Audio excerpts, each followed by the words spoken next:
and I have maturity and experience. I just think it's time for new leadership. The charter. Former Seattle Police Chief Jim Pugel faces Assistant City Attorney Andrew Lewis in the race to represent the neighborhoods stretching from Pioneer Square up to Magnolia for the next 4 years. They need to have access to affordable housing in the city. Both candidates weigh in. Gun responsibility, gun safety is a huge issue. I'm Jim Pugel. The race to represent District 7. Hey, good to meet you. Hi. Next on City Inside Out.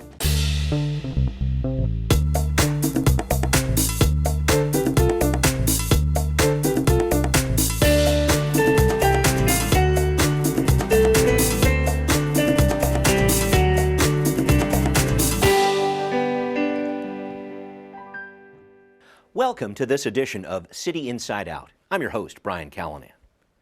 The race for Seattle City Council District 7 is a battle between two candidates of two different generations.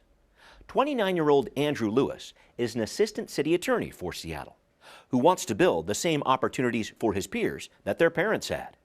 60-year-old Jim Pugel is a longtime Seattle police officer and former interim chief who says his experience with tough local issues speaks for itself. Now, voters from downtown out to Magnolia will decide which candidate's voice will speak for them for the next 4 years. Hey, good to meet you. Hi. Andrew Lewis says he's heard one message loud and clear during his run for the Seattle City Council's District 7 seat. Well, the people of Seattle in District 7 are really clamoring for change. Lewis, age 29 and currently a prosecutor in the Seattle City Attorney's Office, says the city he was born and raised in needs his type of approach. I just think it's time for new leadership. I think we need a fresh set of ideas. We need people that are going to lead on affordability, on climate, on all of these challenges that we're facing as a city. Lewis ran a successful re-election campaign for council member Nick Licata in 2009 and has served 2 terms on the Seattle Human Rights Commission. My friends trying to build a life here in the city are frustrated. He says he's focused on harnessing the economic growth Seattle is seeing to give more Seattle residents more opportunities. We need to make sure that we are making policies that are equitable in how that prosperity is going to be distributed. Lewis won a 10-way primary in August with about 32% of the vote in D7, in what was the closest race between the top 2 finishers in any district. It's very resource intensive. Lewis is endorsed by the King County Democrats, the MLK Labor Council, and the Washington Conservation voters. On the fundraising front, Lewis has pulled in more than $136,000 for his campaign as of early October, with nearly 70% of that coming from Seattle's Democracy Voucher program. Why do we need someone from a new generation to be on the city council? Political action committees are playing a substantial role in the D7 race. Unite Here Local 8, the Hospitality Workers Union, and CAPE, the Civic Alliance for a Progressive Economy, are providing more than $148,000 to support Lewis. CASE, the Civic Alliance for a Sound Economy, the political arm of the Seattle Chamber, and CAPE have more than $24,000 set aside for Lewis's opponent, Jim Pugel. Along with commitments to public safety, our park system, and other basics, Lewis says he also wants to reduce carbon emissions in Seattle, from finding transportation alternatives to using sustainable building materials. These are the things that need to be the cornerstone of a Green New Deal. I want to lead on those things. I'm ready to come to the table and do something about it. I'm Jim Pugel. I'm running for Seattle City Council. Jim Pugel says he's ready to provide something new to the city council, too. I would say that I'm a change agent. Pugel, a 31-year veteran of the Seattle Police Department, who also served as an interim chief, points to the work he did with Seattle's Law Enforcement Assisted Diversion Program, or LEAD. It was the first of its kind diversion program in the Western Hemisphere. LEAD, piloted in 2011, and now in 3 Seattle police precincts, as well as parts of King County, deals with frequent offenders and has provided what Pugel sees as an innovative, effective answer to a pervasive problem. And the biggest thing of all, it didn't cost any more money, and most importantly of all, it reduced recidivism by 61%, and that's been validated by 2 separate studies. That's big. Pugel, also born and raised in Seattle, says his long career in law enforcement, including his last 4 years with the King County Sheriff's Department, gives him an advantage if he's elected to a council that's guaranteed to have 4 fresh faces after this fall's election. The fact is that we need strong new leadership in City Hall with the experience and understanding to hit the ground running on day one. Pugel came in second in the 10-candidate District 7 primary in August with nearly 25% of the vote, just under 7 points behind frontrunner Andrew Lewis. Well, thank you for your time. Yeah, Jim. Okay. Pugel is endorsed by the Alliance for Gun Responsibility, Reuven Carlisle, the state senator from the 36th Legislative District, and the Seattle Times. When it comes to money for his campaign, Pugel has raised more than $178,000 as of early October, with just over 49% of that coming from Seattle's Democracy Voucher program. We need a new bridge. Like his opponent, Pugel supports building a new Magnolia Bridge, removing unauthorized homeless encampments that are public health and safety hazards, adding more social services, and increasing the size of the police force.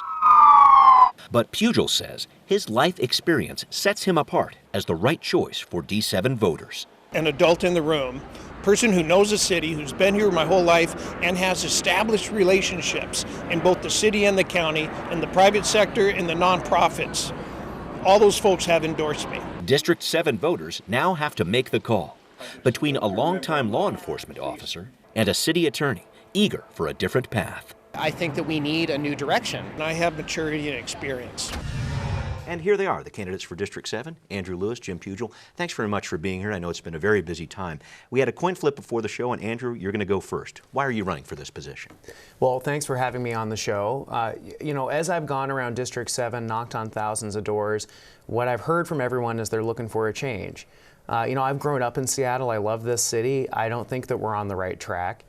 And we really need a new perspective. We need to be doing things differently.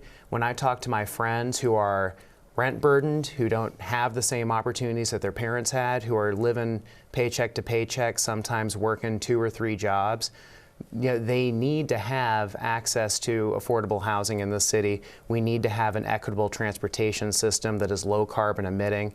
We need to be doing our part through a Green New Deal to be making a global impact on climate change and a lot of the issues that we're facing. And I want to bring that new perspective to the City Council. All right, thanks very much, Andrew. Jim, you're next. Thank you, Brian, for having us here today. Yeah, I'm running for City Council because we have to get back to basics. I, too, have knocked on a lot of doors, 11,000, over 11,000, and I think it's really important to listen. A lot of people say I go out and talk to my constituents or I talk to the communities. I've been listening to them, and they're concerned about public safety. They're concerned about homelessness and addiction, not in a punitive way, but they want to help these people. And they also are concerned about zoning and also transportation.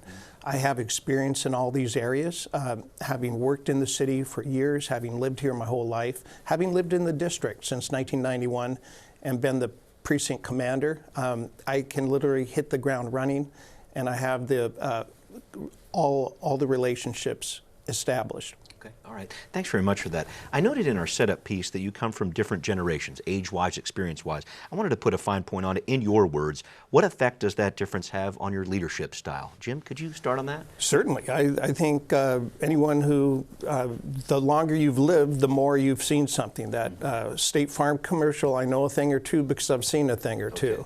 I've ads worked on Seattle Channel, Jim. Sorry. Okay. Yeah. I have worked around many different complex problems. I've always been involved with non-traditional partners in my police career, people that traditionally were adversaries or of the police department, whether it's the Defender Association or the ACLU. So I can build those partnerships and work on these complex problems that may not be solved, but they can be managed a lot better, and that's what I'm hearing outside. Got it. Andrew, same question to you. I've heard you say your generation is impatient for change. Help me out. What do you mean by that? How would your age impact how you lead if you are elected? Well, you know, a good example of that, because I think that is a good question, is the other day we got a question at a forum that asked us, and this is the first time I'd heard it phrased this way, it was like, in the last 5 years, how has your perception of homelessness changed? And, you know, I reflected on that, and when I answered the question, it was in the last 5 years that for the first time, someone I knew that I had gone to high school with was experiencing homelessness. And they were doing it in a way that was reflective of their economic circumstance. They were working, they had a job, they were working full time, but it made more sense for them to live in a van near their place of work, to use hygiene facilities in that place of work, and just, you know, when their train comes in, when they make it, then they'll look for a place that they can have a housing situation that's stable. It's unacceptable in a city like Seattle that we should have people that are working a full-time job and they are not able to make it because of the cost of living. This is a unique experience that I've seen from a lot of people that I grew up with in the city of Seattle, where we have a generation that is being priced out of the city of Seattle. Yeah. And I think that is something that my perspective, the people I grew up with, are experiencing. Well, let me put a finer point on it, because homelessness, as you know, affects D7 perhaps more than any other district. I'm just looking at the sheer amount of homeless people that are on the streets downtown. It's a massive problem, a lot of different root causes. But is there something you can do right when you get in office, I'll say the first 90 days, if you're elected, to make a tangible impact on homelessness? Andrew, what do you think? Yeah, you know, one thing that I have seen working as an assistant city attorney is we do have a lot of folks who are prolific offenders who cycle in and out of the municipal court who are experiencing homelessness, and I don't want to say that to imply that all the homeless folks in Seattle are committing crimes. That is definitely not the case. But we do have a lot of people who are in a cycle of criminal recidivism who are experiencing homelessness that get released from the King County Jail, and we've done nothing to substantively give them a safety net when they get back out onto the streets. What I have called for is creating a diversion release center similar to one that they have in Cook County, Illinois, where at the point of release, people get hooked up with certain social services. They can stay at the place overnight. They have access to food. They can sign up for subsidized health insurance. They can sign up for medically assisted treatment. Okay. We offer a lot of those services right now through the Court Resource Center, but it's only open, 5 days a week, 9 to 5. And if people are released at irregular hours, they can't take advantage of them. Those services are delivered through the courthouse. Okay. We need to have a center that is separate from the courthouse that people at the point of release can go to. And I would like to set up a plan in the first 90 days to get something like that online during my first year on the council. Jim, same question. Is there something you could do, something you might change right off the bat if you were elected that would make an impact on the homeless? Absolutely. There's 4,000 units of housing that are ready to be built by nonprofits, by homeless service providers, but they can't because they're waiting. The permitting process right now is between 18 and 24 months. If we're really in a housing crisis, a homelessness crisis, then we have to fast track that permitting. Another thing that I'd like to do, just like we offer incentives for police officers to come work for our police department, right. We're in critical needs of expanding the law enforcement assisted diversion program, and that relies heavily on case managers. Case managers don't get paid a lot, and they also come with heavy student loan debt. I would like to introduce legislation that within the first 90 days, and I believe other council people would support this, where we can help reduce their loan debt so, above and beyond their pay, because they are contractors or subcontractors with the city. And I believe that we can get that done in the first 90 days to take the burden of loans off them, to make them more focused on serving the people out there. Some interesting ideas. Thank you both for that. I wanted to switch gears, if I could, a little bit here and talk about traffic congestion. Definitely something that affects D7 quite a bit, again, perhaps more than any other part of the city, especially downtown. Seattle's been named number 6 in the country, not a record you want in terms of traffic congestion. One idea the city is considering is called congestion pricing, this idea to essentially toll people to drive in the most congested areas. A new SDOT report says this could help with traffic, but I know there's a lot of concern over how to do something like this equitably. Do you support this idea of congestion pricing? Jim, you first. I do not, because it's another regressive tax. The more money you make, the less impact it's going to have, and it won't change the wealthy or the middle class habits. It will negatively affect the working poor, the people that keep our buildings running, the people that service in our restaurants, that keep the hotels going, all the service industry workers. I think that we know what we can do. We can do creative scheduling for workers. When the Alaska Way Viaduct was closed for almost 3 weeks, that was 80,000 car trips a day disappeared, and traffic was no worse. Where did those cars go? People worked around it. When the I-90 bridge sank, people worked around it. There are workarounds that we can do to adequately address congestion without taxing the poor. Andrew, your thoughts about congestion pricing. Do you support it? No, I do not support congestion pricing. It's an extremely regressive tax that would dramatically affect low-wage workers. I think a better approach in terms of transportation policy, something that we can do that has been hugely successful, is if you look at the last 10 years, I think it's one of the most successful things the council has done is the Transportation Benefit District. It's going to be up for renewal next year. The Transportation Benefit District has dramatically increased access to transit in the city of Seattle. It's allowed us to buy hundreds of supplemental hours of service from King County as a customer. We went from 25% of households in the city of Seattle having access to transportation that came every 10 minutes or faster to nearly 2/3 of people in the city of Seattle that had access to that kind of transit.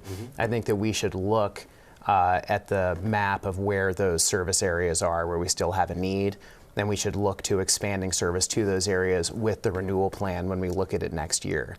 Because it's an extremely successful tool. And that would be my preferred approach. Thanks very much for that. I'm going to talk about the Seattle Police Department. I want to get an attorney's perspective and an officer's perspective here. Andrew, I'll go with you first. So the city approved a contract with the Seattle Police Officers Guild in November of last year. But the judge overseeing the federal consent decree process, working to improve police accountability, is saying the contract puts the SPD out of compliance. So should the city try to reopen that contract with SPOG? I know a lot of council members are calling for this. Or what's next year? A very thorny issue. Well, I don't know that the current city council members are calling to reopen it. I think that they have told the mayor that they would like the mayor to offer to reopen it. Because Okay. You know, as someone who is a huge supporter of organized labor, huge supporter of collective bargaining rights, I think it's important that we recognize that, you know, only a union can choose to reopen the contract before it has to come up again. So, you know, if SPOG wants to come back to the table to take care of some of the issues that were flagged by Judge Robart, I think the table should be open for them to take advantage of that. But it's their call. And we can't force them, nor should we, to do that. Now, we are going to go back to the table next year. I do think it's important that we incorporate some of the things Judge Robart flagged as things that he would like to see to strengthen accountability in the contract.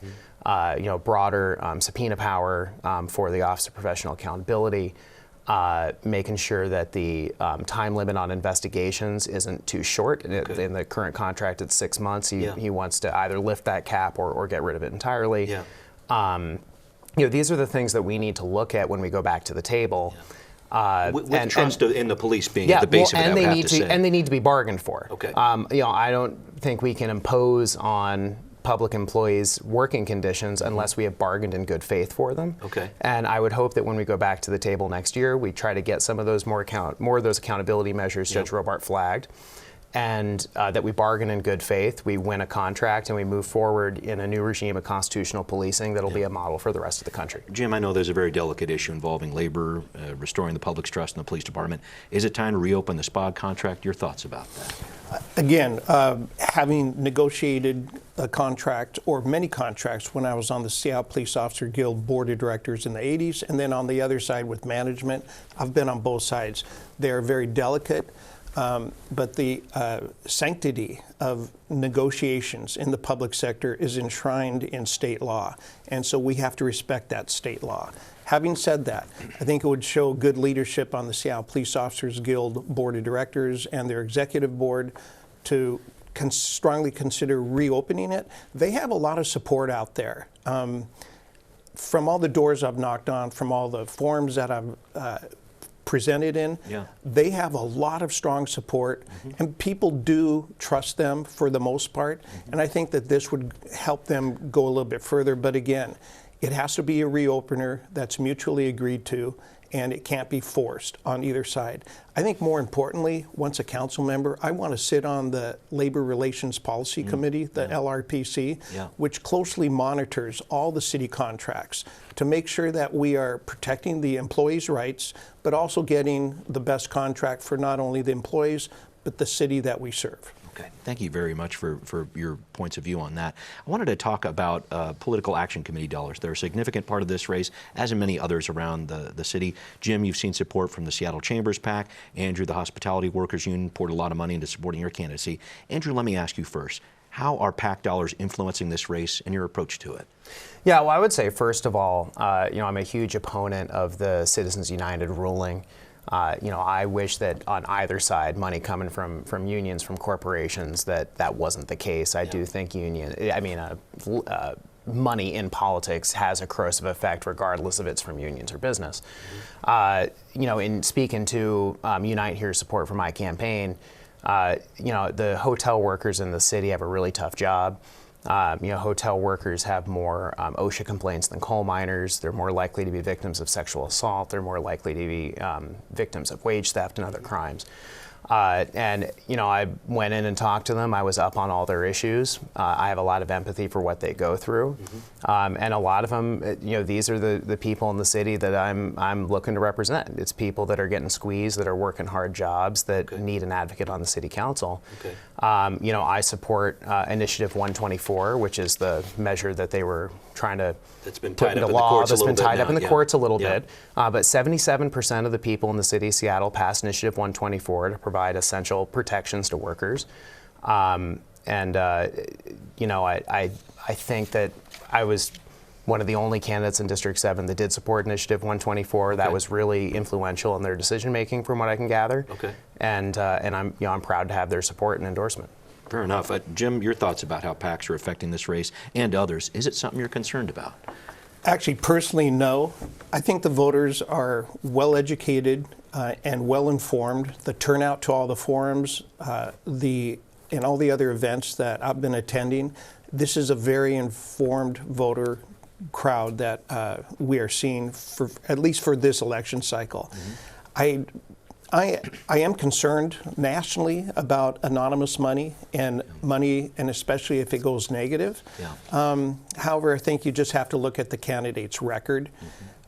Having said that, I don't know how much has been spent on me. I think on the opening roll that you showed, it was very, very little, and I still did pretty darn well out there. And I think people are looking for experience.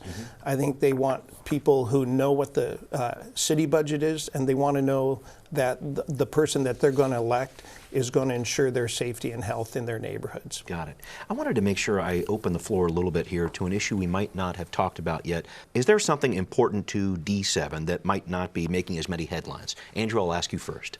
Yeah, well, one thing that I think is very specific to D7 is the Magnolia Bridge conversation. I've been getting out there knocking doors in Magnolia, and certainly the people in Magnolia, one of the top issues is replacing the Magnolia Bridge. I'm fully in support of doing it. For me, a lot of it is about the buses. Over 250 buses use that bridge on a daily basis. It's an essential lifeline to the rest of the city, and if it was taken away, we would functionally have a whole neighborhood that wouldn't have access to public transit. So I think it's important. It needs to be replaced. We need to get a plan together to do it. Paying for it, and that's a big part of the challenge. Any thoughts on that? Yeah, well, I think that part of what we need to do is build this regional coalition, and a lot of the folks that have endorsed my campaign are going to be instrumental to that. So Gail Tarleton, state representative, she went down to Olympia and got the first state study to study the replacement. That's going to broaden the issue and broaden the appeal. It's going to connect the replacement to freight mobility on 15th, replace it to the Ballard Bridge replacement, which is on the horizon. I think that is going to open up more potential resources from state and federal sources. The Port of Seattle needs access to it for the Smith Cove Uplands and all the projects they're doing. Port of Seattle could potentially be a partner. So, we got to broaden it out. We got to bring in more stakeholders, and a lot of those folks have endorsed my campaign, and I look forward to working with them as a council member. Jim, some other thoughts, an issue we might not have talked about yet, or if you want to talk about the bridge? Sure. A lot of people are talking about the bridge. One thing that has really surprised me, again, in all the forums, but that I hear at the doors from individuals, is gun violence. Responsible gun ownership, responsible gun storage, holding those who are using guns inappropriately accountable. And I think that is a significant, very quiet topic, but it's concerning a lot of people. When they send their children to schools, is a gun going to make it into that school? Why are our students having to do shelter-in-place drills instead of preparing for an earthquake?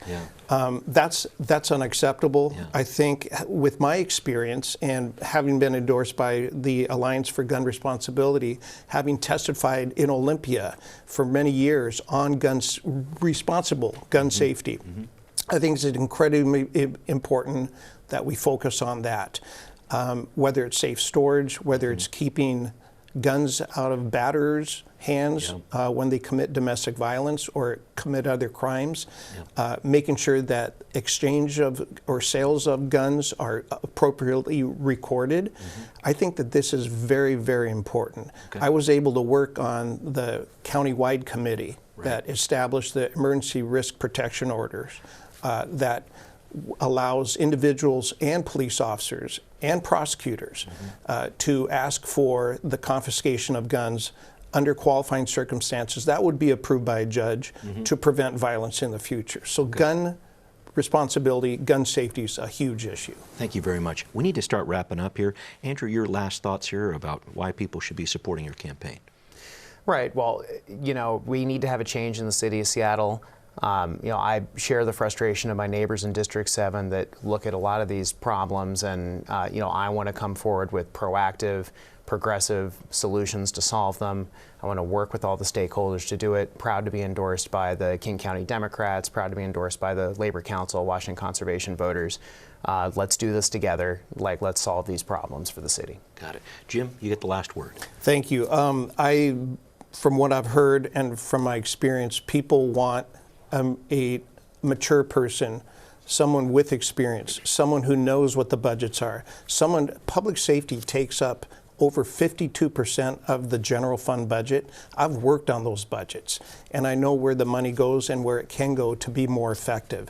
People want someone who can hit the ground running on day one, who has established relationships with traditional and non-traditional partners, and I know that I can deliver for them and the rest of the city. All right, thank you very much for this, and we will be right back. I know that we need a humane overall strategy for the homeless. I'm all about helping, but not just giving. It'd be great if we weren't stuck in hours and hours of traffic. We're still surviving in Seattle, but Seattle's expensive. We'd like to know what you think. Send us an email at contact@seattlechannel.org or find us on Facebook, Twitter, and Instagram.